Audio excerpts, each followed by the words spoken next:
हो, झाली का तयारी? कसली काय? उद्या यात्रा आहे ना. कोणती यात्रा काय? उद्या नंदिनी नदी यात्रा आहे. बरोबर ऐकलं तुम्ही. उद्या नाशिक शहरामध्ये नंदिनी नदी यात्रा होणार आहे. चला जाणूया नदीला या अभियानाअंतर्गत ही यात्रा होणार आहे. नाशिक महानगरपालिका, MPCB, MIDC, जलसंपदा विभाग आणि इतर अनेक विभागाचे अधिकारी नंदिनी नदीवरच्या समस्या जाणून घेण्यासाठी पिंपळगाव बहुला इथून सुरुवात करून टाकळीपर्यंत नदीची यात्रा करणार आहे. ते वेगवेगळ्या स्पॉट्सवर जातील, तिथल्या नागरिकांशी चर्चा करतील, तिथल्या काय समस्या आहे ते स्वतः डोळ्याने बघतील. त्यामुळे तुम्ही जर नंदिनी नदीवर राहत असाल किंवा नंदिनी नदीवर तुम्हाला काम करायचंय आणि या समस्या अधिकाऱ्यांपर्यंत पोहोचवायच्या आहे, तर ही तुमच्यासाठी खूप चांगली संधी आहे. उद्या म्हणजे 16 सप्टेंबर 2025 आणि परवा ही यात्रा होईल.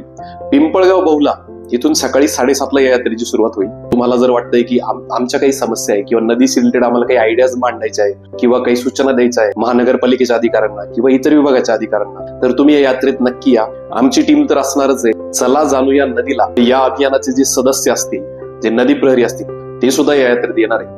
नंदिनी नदी जर स्वच्छ व्हायची असेल आणि तिच्यात बदल घडवायचा असेल तर तो लोकांच्या डोक्यात ज्या आयडियाज आहेत त्याच्यातून झाला पाहिजे आणि त्या आयडियाज सांगण्याची हीच चांगली संधी आहे. तुम्ही जर सहभागी झाले नाही तर तुमच्या स्वप्नातली नंदिनी नदी कशी तयार होणार? त्यामुळं शक्य तितक्या नाशिककरांनी उद्या आणि परवा नंदिनी नदी यात्रेत नक्की सहभागी व्हावं.